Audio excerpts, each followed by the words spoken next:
Bismillahirrahmanirrahim. Alhamdulillah. Wassalatu wassalamu ala asyrafil anbiya'i wal mursalin wa ala alihi wa sahbihi ajma'in. Rabbi shrah li sadri wa yassir li amri wahlul 'uqdatam min lisani yafqahu qawli. Subhanaka la ilma lana illa ma 'allamtana. Tuan-tuan dan puan-puan muslimat yang dirahmati Allah, alhamdulillah pada pagi yang berbahagia ini setelah kita dapat bersama-sama bersembahyang sunat, bersembahyang pada subuh dan diiringi dengan kuliah subuh mudah-mudahan dirahmati Allah Subhanahu wa taala. Memanglah dia maklum bahawa Luqman pernah berpesan kepada anaknya, wahai anakku, apabila kau berjalan-jalan, bila-bila masa bertemu mana-mana ada majlis yang ada menyebut nama Allah, kau singgahlah. Kalau rahmat turun, kau pun boleh tumpang sama. Tetapi mana-mana majlis yang tidak ada menyebut nama Allah, jangan singgah. Kalau bala turun, kau pun boleh tumpang sama. Jadi kita pada pagi ini berada di majlis ada menyebut nama Allah. Mudah-mudahan mendapat rahmat dari Allah Subhanahu Wa Taala. Kita sedia maklum bahawa taat itu, ketaatan kepada Allah Subhanahu Wa Taala itu ada tiga. Yang pertama dia punya al-khawfu, takut, bimbang, tak senang, risau. Yang kedua ar-raja, harap. Yang ketiga al-hubbu, cintakan kepada Allah Subhanahu Wa Taala. Jadi ketaatan itu ada tiga. Yang pertama al-khawf, takut, risau, bimbang, tak tenang. Apa tanda-tandanya? Tanda-tandanya kita meninggalkan apa yang diharamkan oleh Allah Subhanahu Wa Taala. Itu tanda takut. Tanda taat yang pertama takut. Apa yang takuti? Takut nak melanggar, ikut hawa nafsu tu takut, bimbang, tak berani, takut. Sebarang maksiat yang dilakukan itu walaupun kecil sekalipun, dipandangkan bukan dipandang kecilnya dosa itu, naklah dipandang kepada siapa kita berbuat dosa itu. Jangan pandang alah kecil je, tak boleh. Naklah dipandang kepada siapa kita berbuat dosa itu. Itu yang takut. Yang kita bimbang lagi satu, harapan kita kalau sudah berdosa boleh bertobat. Memang itu perintah pun. Tetapi hendaklah dipandang kalau sekiranya dosa kita itu Allah ampunkan. Kalau Allah tak ampunkan, bagaimana agak-agak? Memang janji begitulah. Insya'a afa wa insya'a dzaba. Kalau Tuhan tak, Tuhan ampunkan. Kalau Tuhan tak, Tuhan azab akan kita. Itu. Kita, kebimbangan kita itu ialah kalau dosa yang kita buat itu tak terampun, bagaimana agak-agak. Dengan demikian, jangan sekali-kali kita mengatakan dosa itu tak mengapa, nanti Tuhan ampunkan. Itu tertipu. Kata Imam Ghazali, kita tertipu kerana adanya taubat. Bukan taubat menipu kita tertipu. Tertipu, ditipu oleh syaitan, tak apa, dia kata boleh taubat. Besok buat taubatlah, dan Tuhan ampunkan. Tertipu di situ. Itu yang pertama. Yang kedua al-raja, harap. Harap maksudnya apa tanda-tandanya? Kita suka berbahagia kiranya kita setelah buat ketaatan, kita harapkan pahala itu.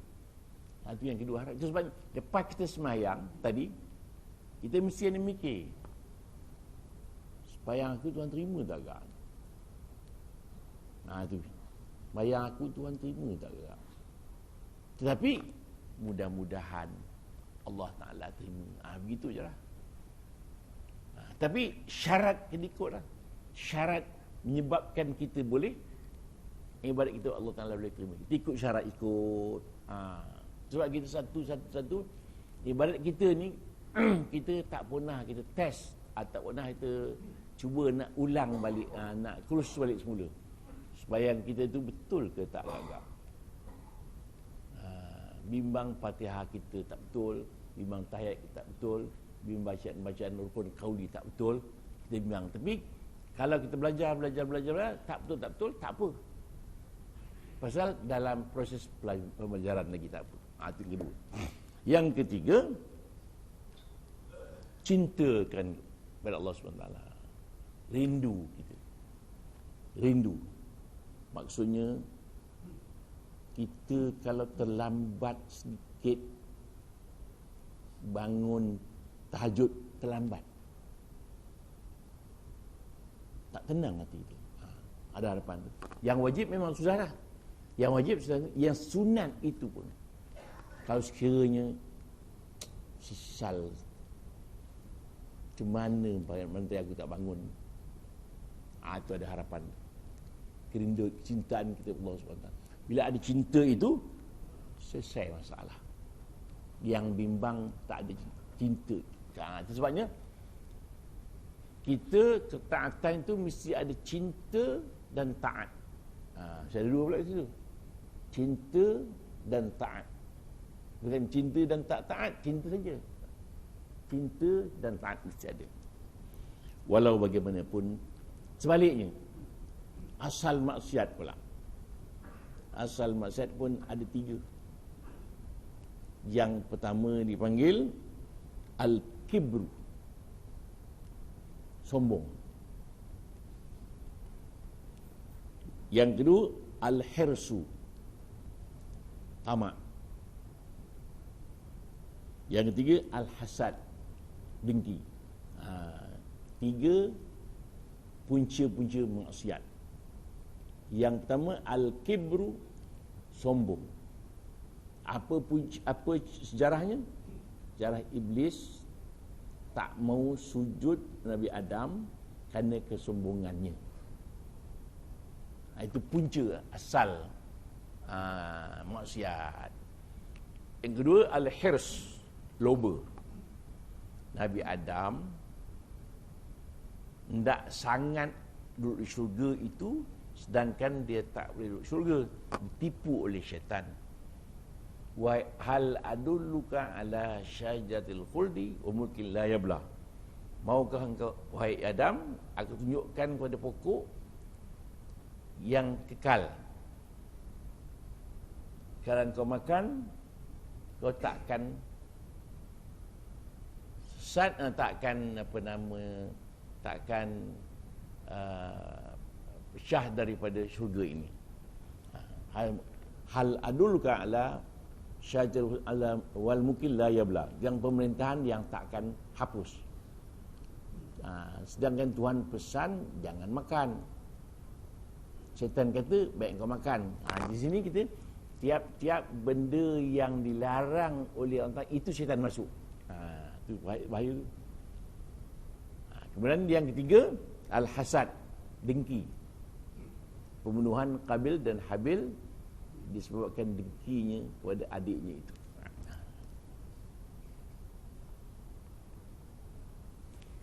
Jadi kita lihat begini, manusia terbahagi pada tiga. Yang pertama, sibuk dengan akhirat. Sibuk siang malam akhirat. Yang pertama. Yang kedua, sibuk dengan dunia aja. Yang ketiga, dua-dua dia sibuk. Akhirat pun dia sibuk, dunia pun dia sibuk juga. Yang pertama, orang itu orang yang menuju ke alam kebahagiaan dan keberuntungan. Untung dia sibuk, maksudnya siang malam memikirkan akhirat, bagaimana agak-agak aku akhirat besok. Jadi bila memikir akhirat, dia akan beramal. Tak putus amalan dengan Allah Subhanahu Wa Taala. Tu. Maknanya cuba kita bayangkan.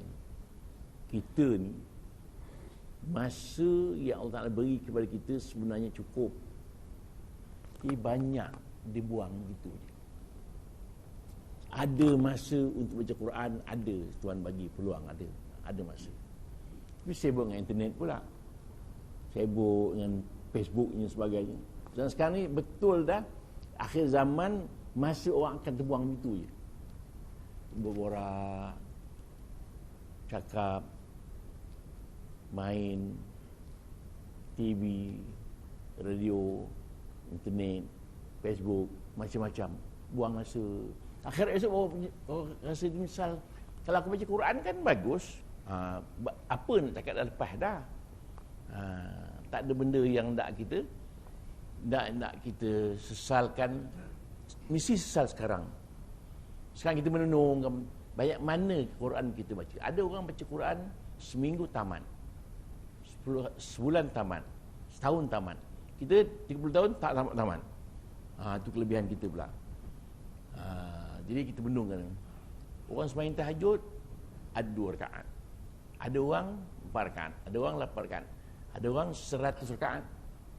Kita ambil orang lebih daripada kita itu. Dia sembahyang 1 rakaat. Dia sembahyang 40 rakaat, 20 rakaat. Memang Nabi sembahyang 11 rakaat. Nabi sembahyang 11 rakaat. Kenapa Nabi sembahyang sikit sangat? Kalau Nabi sembahyang banyak, kita kena ikut. Kita bayangkan, Rabi' At-Talawiyah sembahyang 1000 rakaat. Harun Rashid 100 rakaat. Imam Ahmad bin Hanbal 200 rakaat. Kan? Nabi sembahyang 11 rakaat. Mengapa orang lain sembahyang Sayyidina Uthman sembahyang 2 rakaat tetapi 30 juzuk habis. 2 rakaat sembahyang malam, 30 juzuk. Boleh ke kita? Demam kita. Kita dapat 2 rakaat tahajud, 1 rakaat witir, cukup dah. Itu kuat tu. Itu bagus. Itu pun payah. Nak bangun tumbang, bangun tumbang. Tak larat. Pasal makan banyak, tidur pun banyak. Tu. Jadi bagaimana nak buat? Kita fikirkan akhirat, fikir. Aku dalam kubur besok seorang-seorang. Cuba tengok begini ya. Orang dalam kubur tu tengok sayu bawah, 6 kaki jauh. Kita perhati tengok itu orang seorang-seorang tinggal. Seorang tinggal, tutup orang dengan papan, tutup dengan tanah. Ke mana agak-agak? Fikir-fikirkan. Kita jangan fikirkan, umur aku baru 40, mati lambat lagi. Tak. Bimbang-bimbang kita lihat orang sakit, kita mati dulu. Pergi ke hospital, tengok apa khabar pakcik. Taklah, aku tak larat makan, tak larat minum, tak larat. Kita kata besok segul lah orang tua ni. Kita balik kita beli kuih Thailand, makan kek, kita mati dulu. Rupanya kita mati dulu pada tu. Cuma orang kan, kam min saqimin asyahin min ad-dahri kam min sahihin mata min ghairi illat. Ramai orang sakit tak mati-mati, tiba-tiba orang sihat pula yang mati. Orang sihat mati dulu. Jadi kita mati itu berada di antara pejam dan celik. Waktu pejam mata bimbang tak sempat nak celik, waktu celik mata memang tak sempat nak pejam mata. Mati di antara tengah tu. Sebab kita masa ada 3. Semalam, hari ni, besok. Itu je masa kita. Yang semalam dah tak ada dah. Yang besok belum tahu. Yang kita punya, sekarang kita punya. Beramal sekarang. Tengah besok dah. Gitu. Jadi, itu yang pertama sekali. Yang kedua, sibuk dengan dunia. Rugi. Hidup dia rugi. Sibuk. Tak tahu ke mana. Sibuk. Akhirnya dia bersakit. Baru sesal. Yang ketiga, dua-dua dia ambil. Itu orang yang mengharap. Orang yang mengharap mencari nasib. Mudah-mudahan terampun dosanya. Mudah-mudahan Allah Ta'ala bagi dia kelegaan pada hari mahsyar besok. Itu yang ketiga.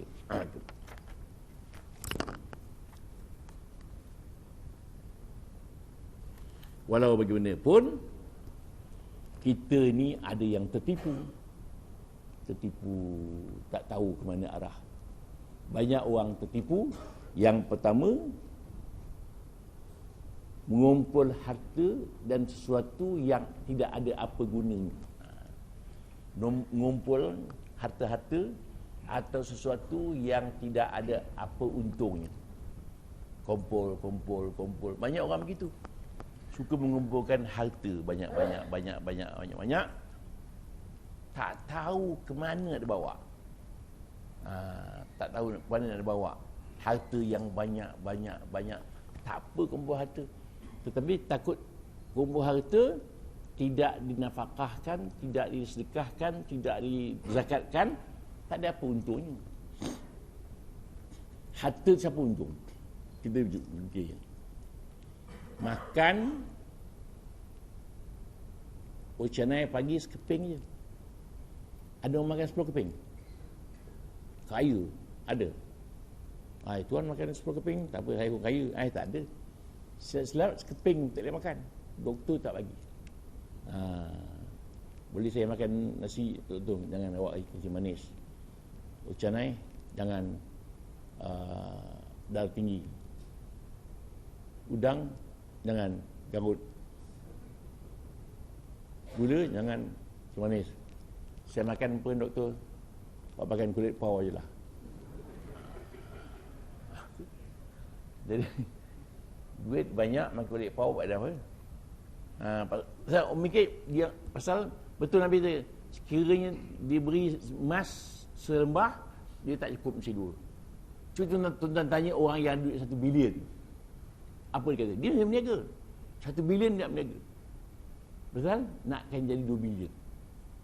Hanya orang 2 bilion pula, nak jadikan 4 bilion. Apa guna duit? Tak guna apa. Dia makan? Tak. Dia pakai 10 sekali jalan 10 kereta? Tak.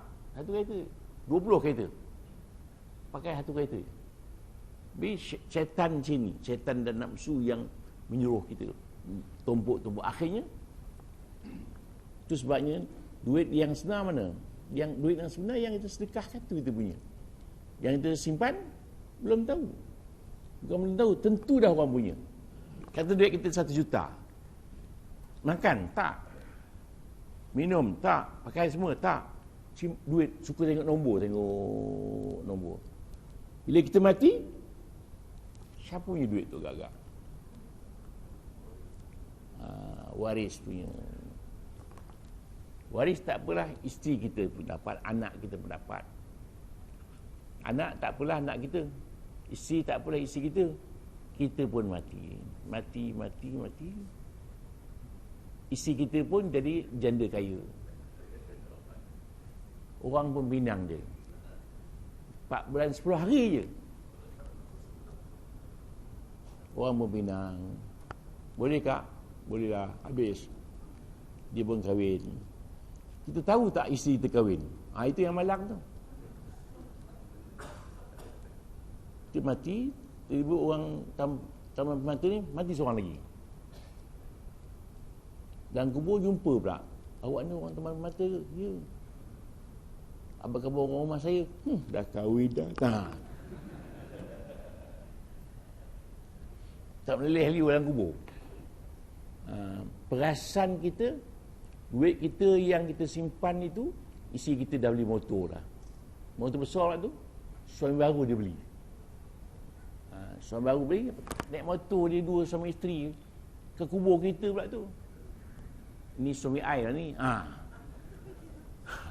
Baru tahu bahawa perasan kita, duit kita orang lain pakai. Kita sedekah tak derma, kita sayang. Sayang. Banyak orang tua-tua begitu. Banyak saya dengar cerita, duit orang tua ni banyak. Cucu tak bagi, anak tak bagi, sayang tu. Kita tak pada tua, isteri dia orang tak kahwin dah, kan? Orang nak expired, payahlah. Tapi anak-anak besok akan menggunakan duit itu tujuan yang bukan-bukan.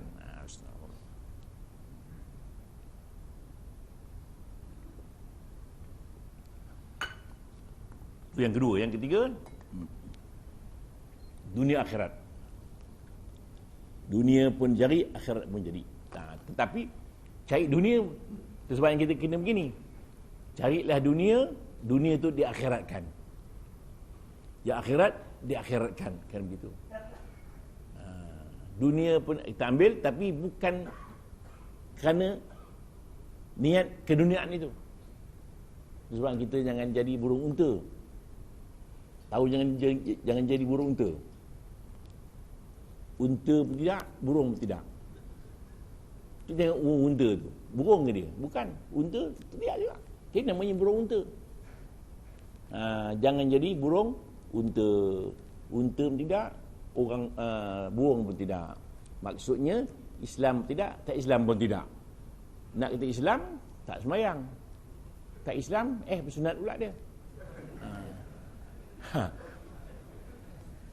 Tak tahu kita ke mana dia sebenarnya.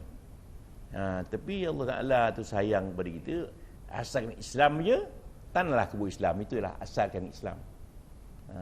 Tengok muka Islam ni, buka-buka seluar sunat Islam. Tanah kubur Islam lah. Dalam kubur belum tahu. Dalam kubur belum tahu. Itu Islam baka, Islam celaka,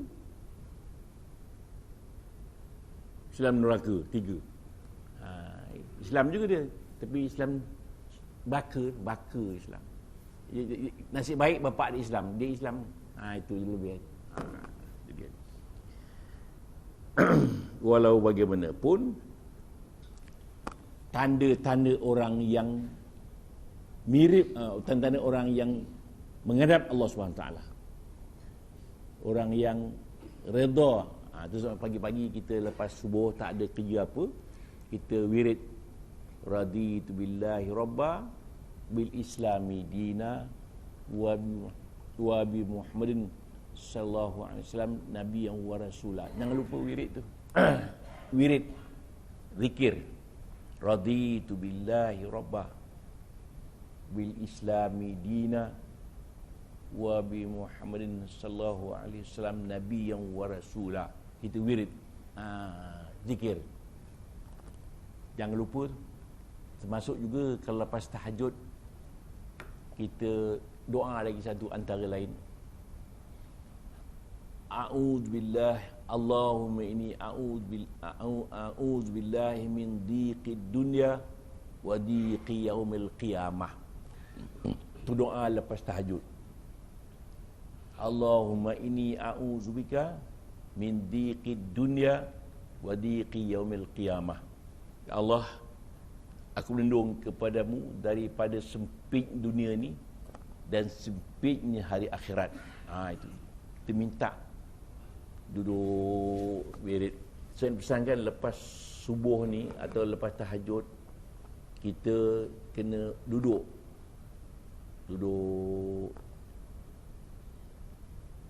zikir. Pasal akhir-akhir zaman ini amat kurang orang berzikir. Kurang sangat. Kita mesti ada suatu masa yang diperuntukkan untuk kita mendekatkan diri kepada Allah Subhanahu Wa Taala. Mesti ada. Pagi-pagi kita bangun mengenang-menangkan nasib-nasib kita, bagaimana agak-agaknya aku di padang mahsyar tu, bagaimana. Bayang ke seorang-seorang berjalan tu, maksud bukan seorang semua berjalan, tapi memikirkan bagaimana keadaan aku seorang diri nak menghadap Allah SWT besok macam mana agak-agak.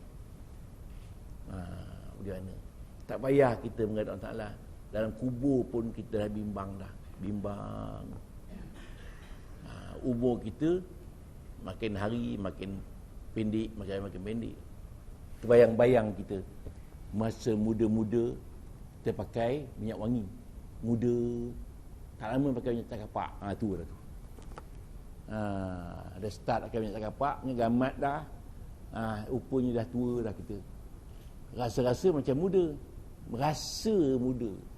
Sebenarnya umur dah tua dah. Dah maghrib dah, dekat maghrib dah, dekat sangat. Entah besok, entah lusa dah agak-agak menghadap Allah SWT. Bagaimana kita menghadap Allah Ta'ala tu, bagaimana agak-agak. Benungkan tu, mikir-mikir. Itu kenangkan masa saudara 70 kali tu. Mengenangkan. Jangan kita leka, jangan terlalai. Diingatkan kematian itu sendiri. Bimbang, takut, tak tenang, memikirkan bagaimana nak menghadap muka nakir. Sebenarnya muka bukan nakir tu tak sama dengan makat-makat yang lain. Amat mengejutkan, menggerunkan, menakutkan. Kita kena yakin adanya azab kubur tu, kena yakin. Jadi tak senang duduk rasanya memikir-mikirkan. Itu. Yang pertama, hati sentiasa berfikir. Itu orang yang sedang menghadap, maknanya mengharapkan dari Allah SWT, memikir-mikirkan. Itu satu. Yang kedua, lidah sentiasa berzikir. Saya pesankan tuan-tuan, kita kena zikir la ilaha illallah tu sadoi sekurang-kurang 300 kali. Kurang-kurangnya 300 kali. La ilaha illallah 300 kali. Jangan lupa. Saya pesan sangat. Jangan lupa berzikir. La ilaha illallah 300 kali. Mesti ada masa. Tak payah kita tengok TV, tak payah tengok. Tak mustahak tengok TV tu. Tengok bohong-bohong apa macam tu. Tak payah, buang masa je. Elon Musk lagi tak payah. Tak payah tengok, tak apalah. Elon Musk tu dia punya iklan dia Floridan ke apa. Orang tak gigi tu. Gigi yang gam je tu. Itu yang tengok tu. Tak payah buang masa banyak. Masa terbuang gitu. Tahlil tak banyak pun, 300 kali 10 minit je. 300 kali la ilaha illallah, pakai mat start sikit. La ilaha illallah tu memang panjang la tu, 3 kali dalam rakaat. Tapi tak panjang sangat. La ilaha illallah pun jadilah akan terampun dosa-dosa. Kalau dosa kita ada 1,000, 2,000 pun terampun, 3,000 pun terampun. Kalau sekian dosa dosa besar tak ada, keluarga kita pun terampun dosa. Keluarga tak ada dosa pula, jiran pun tumpang sama. Itu kelebihan Allah tu. Itu. Kalau ahli-ahli sufi 3,000 kali. Ahli fiqah 300 kali. Tu. Sikit sangat pun, 300 je. Kita biasa la ilallah tu, orang keluri pun baca la ilallah. Itu silap tu. Duri, tahlil ada. Itu pun laju. La ilallah tu laju. Sebenarnya tahlil ni 10 pun cukup. Tapi bilmat lah, dengan mat. Tak payah 300 kali. Tapi kalau belmat lagi bagus lah, banyak. Biasa kita tahlil je 100 kali. Tahlil. Bil balik tak tahlil. Waktu nuri baru tahlil. Pasal ada makan. Ada makan, ada tahlil. Tak ada makan, tahlil tak ada. 10 kali pun tak apa. Tapi belmat. Tapi yang elok-eloknya banyak lah. Kita bayang-bayangkan apa guna masa kita buat apa? Beramal lah. Pasal kita bekalan dunia kita siapkan, akhirat lagi banyak. Jauh, perjalanan jauh gitu. Kalau kita pergi Pulau Pinang, bawa bekal bihun, bekal nasi lemak, bekal itu bagi banyak, bekal-bekal bawa makan. Akhirat lagi jauh. Bekalan tak bukan material, beramal saja. Itu pun payah. Habis. Yang kedua berzikir. Yang ketiga badannya digunakan untuk beramal. Yang pertama akalnya, yang kedua dia punya lidah, yang ketiga badannya.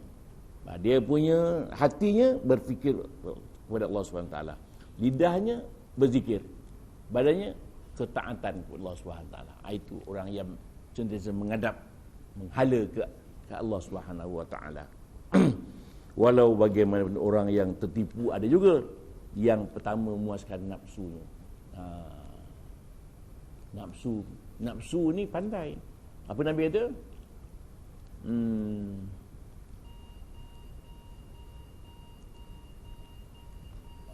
Sejahat-jahat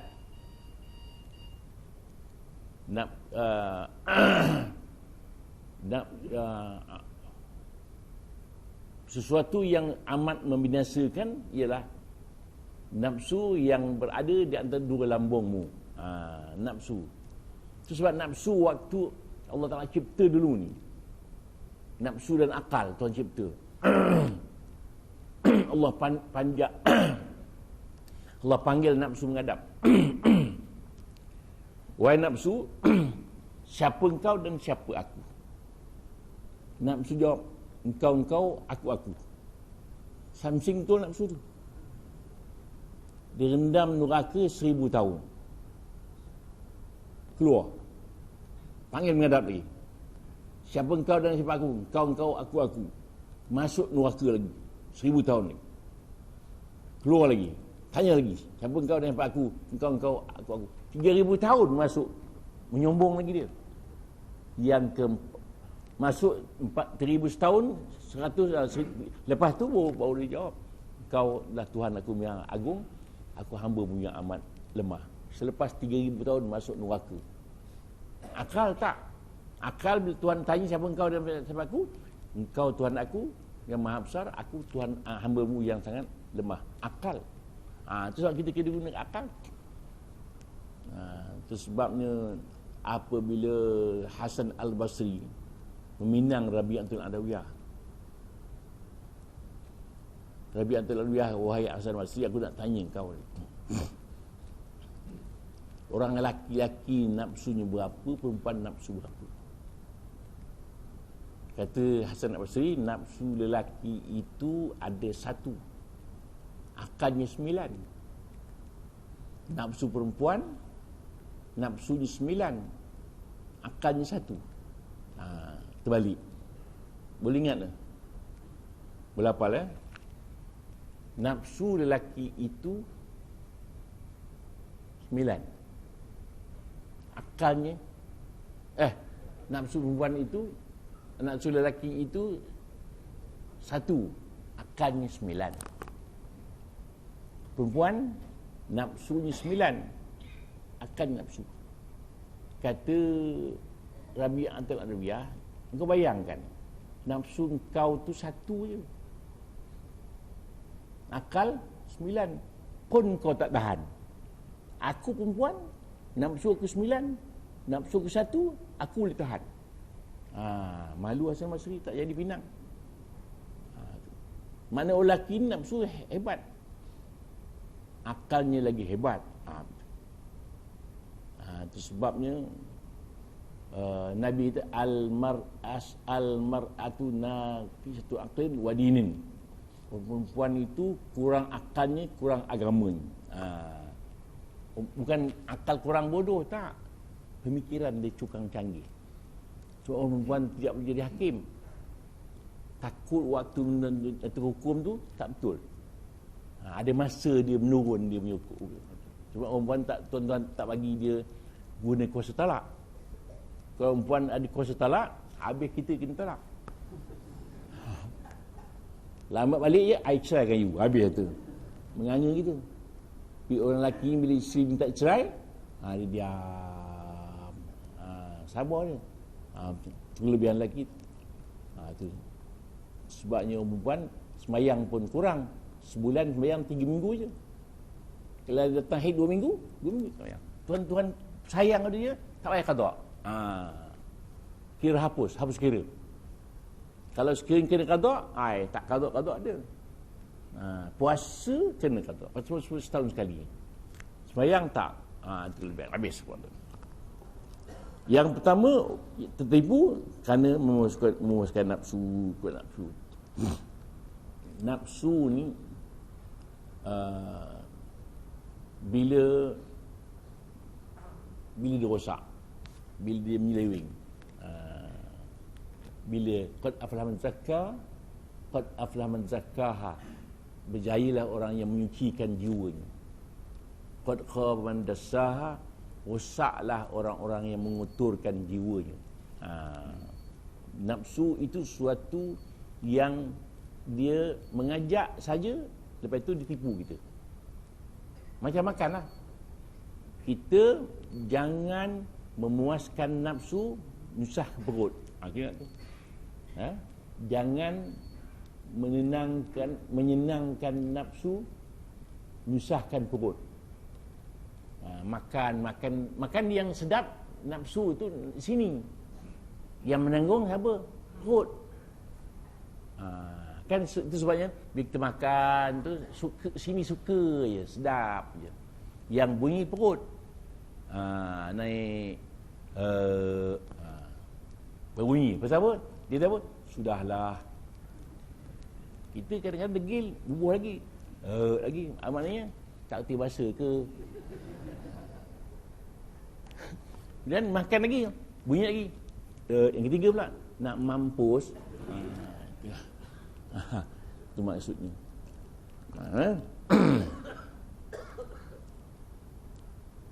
Yang kedua, menunda-nunda taubat. Menunda-nunda taubat. Besoklah. Tertipu.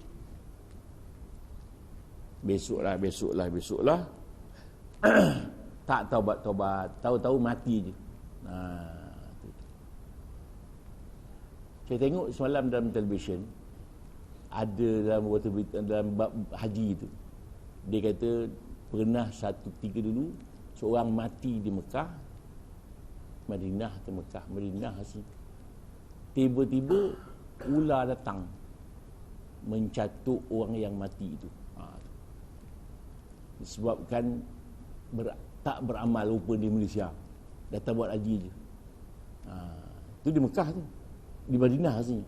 Tadi waktu kita bab haji semalam cerita. Yang ketiga, mengharapkan pahala tak beramal. Mana mahu dia. Mengharapkan pahala tanpa beramal. Mudah-mudahan. Itu sebabnya kita hari raya Kenduri, saya ada kawan-kawan kenalan sedih juga pergi hospital, tua-tua belakang, tak semayang subuh, tenang aja. Kami semayang, duduk. Bila kawan saya bercakap, apa dia kata? Kalau tak ikhlas nak buat apa semayang, sedap je. Dia kawan-kawan kita jugalah. Maknanya dia boleh bertenang tengok orang lain semayang, dia tenang. Tak ada rasa macam takut ke malu. Malu pun tak ada. Kalau umur 40, gagah juga. 60 ke atas dah. Maknanya kubur kata bila lagi. Tak rasa takut, tak rasa memang. Bila menyesal di kubur besok, tak payah di akhirat. Kubur menyesal lah. Tu takut. Harapkan pahala, amalan tak ada. Kita Bayangkan kita kenduri, orang raya-raya ni open house, banyak pahala tu open house tu. Banyak pahala dia bagi orang makan tu. Tu Nabi Ibrahim termasuk golongan Khalilullah. Pasal yang pertama mengutamakan perintah Ta'ala, yang kedua rajin cari tetamu, rumah makan, rajin. Jangan kaki 3 batu, 4 batu jangan kaki. Cari orang, ajak ke rumah. Dia tak nak makan siang malam melainkan ada tetamu. Kita ajak orang makan rumah tu bagus lah. Tapi semayang pula tidak. Tak dapat pahala apa, rugi aja. Kita cadang kita nak buat open house itu nak pahala, bukan nak bermegah-megah, tak, nak pahala. Banyak orang. Pasal Nabi kata iza dakhala ad-dhaifu baital mu'min dakhala ma'hu alfu rahmah wa barakah. Apabila seorang tetamu masuk rumah orang beriman, masuk 1000 berkat, 1000 rahmat. Banyak tu. Kalau 10 orang datang, 40 orang datang, tu banyak rahmat tu. 1 orang datang, 1000 rahmat. Itu sebab kita tengah makan, orang datang, Assalamualaikum, masuk makan. Lauk tak ada, tak apa. Yang penting orang masuk. Tu. Jangan Assalamualaikum. Diam. Bimbang orang masuk. Tu. Tu. Haraplah beramal. Tetapi bimbang tak dapat pahala kerana semayang tak. Orang Melayu bagus je, semayang, puasa bagus, semayang tak. Itu kelebihan dia. Orang India, mamak tu suka pula semayang, puasa tak pula. Orang Melayu lebih tahu mamak juga. Mamak tak ada pasal lah, musafir Malaysia pun 1000 tahun musafir bapak dia. Walau bagaimanapun kita ni orang berakal, akal Tuhan bagi kita dah.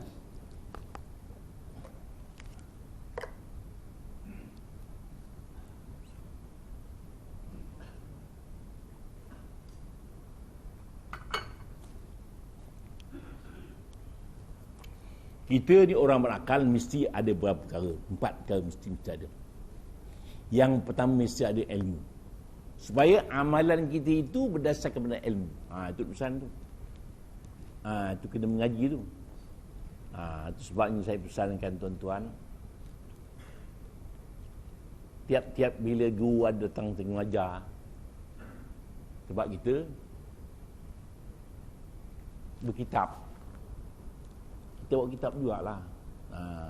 Jangan tak ada benda catatan yang boleh dibawa balik. Bila ada kitab, sekurang-kurang dianggap kita sebagai orang mengaji. Bawa mengaji. Kalau tak ada kitab, mendengarlah. Mendengar syarahan sekali-sekali tak apalah. Tapi mengaji. Saya suka mengaji ni pakai kitab tua lagi bagus. Kitab tua ni tak mengaji tak boleh, tak faham kita. Kitab moden bagus juga tapi kurang keberkatan. Pasal kitab tua dulu orang mengarang betul ikhlas, kadang-kadang dia rendam dulu dalam sungai kitab tu. Kalau hancurlah. Tu tak pakai. Kadang dakwat dulu kan tak tahan, dia rendam habis, tapi dia rendam juga. Maknanya kitab tu kalau kitab ada keberkatan, tak hilang rakyat dakwat. Itu baru kitab. Orang itu keberkatan orang tu dengan amalannya, dengan ilmunya, lain dengan orang moden. Tu orang dulu ni kadang-kadang ada kitab tak ada pengarang, dia tak nak sebut pengarang, takut dia, takut adanya sebarang riak dan sebagainya. Kitab tua tak tahulah. Kitab tua ni kalau kita baca seorang, diharamkan makan keladi. Keladi haram pula. Dan anak-anaknya rupanya keledai. Salah aja. Kadang-kadang kita baca ulama panjang zakarnya. Ulama panjang zakar pula dah. Rupanya zikir. Tu salah baca seseorang. Tu yang pertama, ilmu. ilmu mesti ada. Yang kedua, tawakal. Supaya rasa keluasan dalam beramal. Mana bila kita beramal, serah kepada Ta'ala lah. Serah. Di samping kita takut dan harap, berserah. Serah amalan kita.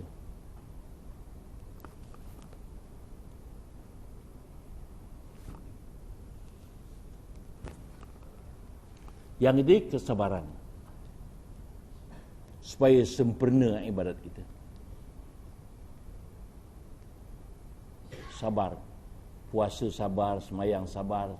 Kadang-kadang kita jenis nak cepat. Manusia kan sekarang nak cepat je. Tiba-tiba imam sayang slow macam. Sabar. Kita nak cepat ni. Imam slow je. Imam tua pula tu. Bismillahirrahmanirrahim. Hai, nak mampu orang tua ni kita. Kena sabar tu. Kita haji lagi sabar. Yang lain pun kena sabar betul. Sabar, bertenang aja. Kita jangan kalang kabut. Semayang pun jangan kalang kabut. Semayang tenang, ikut undang-undang betul. Fatihah baca betul-betul. Jangan bernapas tak bernapas. Bismillahirrahmanirrahim. Alhamdulillahirrahmanirrahim. Mana sah? Kita nak sambung Bismillahirrahmanirrahim. Alhamdulillahirrahmanirrahim. Ar-Rahmanirrahim. Macam itu. Kalau nak sambung, jangan Bismillahirrahmanirrahim. Alhamdulillahirrahmanirrahim. Tak bernapas. Bismillahirrahmanirrahim. Bernapas. Alhamdulillahirrahmanirrahim. Bernapas. Begitu. Kalau tidak, sambung terus. Alhamdulillahirrahmanirrahim. Ar-Rahmanirrahim. Malikumiddin. Tak apa gitu. Tak bernapas. Jangan curi nafas. Harap pun. Sabar. Yang akhir sekali, ikhlas. Ikhlas. Itu yang penting sekali. Ikhlas ni memang kita ikhlas. Kadang-kadang bila kita sembahyang seorang-seorang, cepat. Bila sembahyang beramai-ramai, lambat. Pasal apa? Tu. Ataupun kadang-kadang kita ikhlas ni bukan mesti membuat, tak buat pun kena ikhlas, tak buat. Contoh je begini. Kita pagi-pagi sembahyang tahajud. Siapa pun tak tahu. Bila orang telefon siang-siang, Assalamualaikum, hujan tak tadi? Elok-elok saya habis sembahyang tahajud, hujan. Pasal apa nak cerita tahajud lah? Nampak tak? Elok-elok saya habis sembahyang tahajud, hujan. Saya tanya hujan je. Besok kita main asar pula. Main asar pukul 7 maghrib, pukul 7 suku. Kita telefon semua tengah main asar. Semayang bunyi telefon, anak angkat. Waalaikumsalam. Ayah mana? Ayah semayang. Malu aku. Tu. Dia rasa malu. Padahal dia jam nak buat macam mana. Itu pun riak juga. Tu kena jaga tu. Mana tiap-tiap benda. Kalau orang tahu kita semayang sunat, orang tahu kita suka, itu bahaya dah tu. Jangan terasa suka. Jangan suka kalau orang tahu kita semayang tahajud. Melainkan menjadi pengajaran kepada orang lain. Jadi orang tahu orang ni semayang satu rakaat, orang tahu Harun Rashid semayang satu rakaat, orang tahu pasal pengajaran kepada orang lain. Itu guna. Walau bagaimanapun kita kena istiqamah. Walau apa-apa hal pun, ketaatan ke benda tu, kena istiqamah. Istiqamah maknanya tetap, tak bergerak.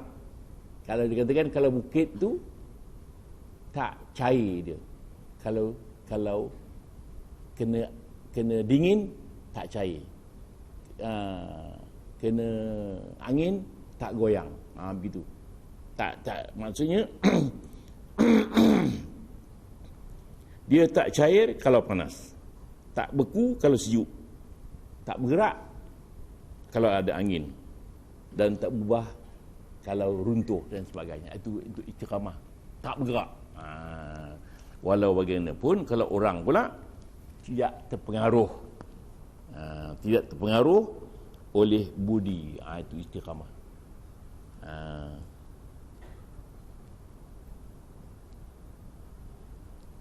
Walaupun nak merosakkan yang hak, dia tak bergerak. Itu semua. Takkan dia makan rasuah, tak. Apa benda pun tidak. Itu istiqamah. Seperti ikan dalam laut, tak masin-masin. Ikan gembung itu tak masin, berendam dalam laut. Itu. Apa ikan gembung kata? Langkah banyak dulu bawa ke masin. Dah mati bawa masin dia. Hidup tak masin-masin. Itu. Seperti batu karang dalam lautan, lagi lama ombak, lagi kuat. Itu istiqamah. Kita bukan begitulah. Jangan bergerak daripada prinsip kita. Bila prinsip tak ada, habis. Baca satu cerita di Afrika dulu lah. Seorang profesor ni nak melawat sebuah kampung. Kampung di Afrika tu tak maju lagi. Terlalu bogil orang semua. Terlalu bogil. Nanti profesor datang nak ceramah. Kata profesor kepada Tok Mulu dia, sekian-sekian hari saya datang sini berceramah. Kata orang kampung tak apalah. Datanglah profesor, datang sebelah tirai tu, duduk sebelah. Dia mikir, aku macam mana nak pakai seluar ke tak pakai seluar ke? Memikirkan orang tu. Orang kampung tak seluar belaka ni. Kalau aku tak berseluar, kalau aku berseluar, malu orang kampung. Elok sama-sama tak berseluar. Dia buka seluar. Buka. Sekarang ribut profesor datang ke depan ceramah. Buka-buka tirai, tengok orang kampung dah berseluar.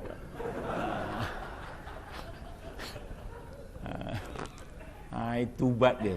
Tak ada prinsip lah. Tak istiqamah. Itu. Kita kena begitu. Banyak orang dia boleh berubah. Jangan berubah. Kita mesti apa Allah kata, innal ladzina qalu rabbuna Allah tsumma istaqamu tatanazzalu alaihimul malaika alla takhafu wa la tahzanu wa abshiru bil jannati kuntum tu'adun. Sungguhnya orang yang berkata Tuhan kami ialah Allah, dan dia pun beristiqamah. Turunlah malaikat mengatakan jangan bimbang, jangan takut, jangan duka cita, bergembiralah dengan syurga yang bakal dijanjikan. Gitu.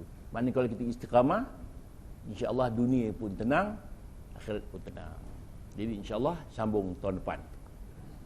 Wallahu a'lam. A'udzu bisyaitanir rajim. Bismillahirrahmanirrahim. Alhamdulillahil alamin wassalatu wassalamu ala asyrafil anbiya'i wal mursalin wa ala alihi washabbihi ajma'in. Allahumma nawwir bil ilmi qulubana wasta'mil bi ta'atika abdalana wa qallis minal fitani wal mahani asrarana washwal bil i'tibari afkarna wa qina syarra wasawisi syaitan wa ajirna minhu ya rahman hatta la yakuna lahu aina sultan. Wa sallallahu ala Muhammadin wa ala alihi wasallam. Walhamdulillahirabbil alamin. Assalamualaikum warahmatullahi wabarakatuh.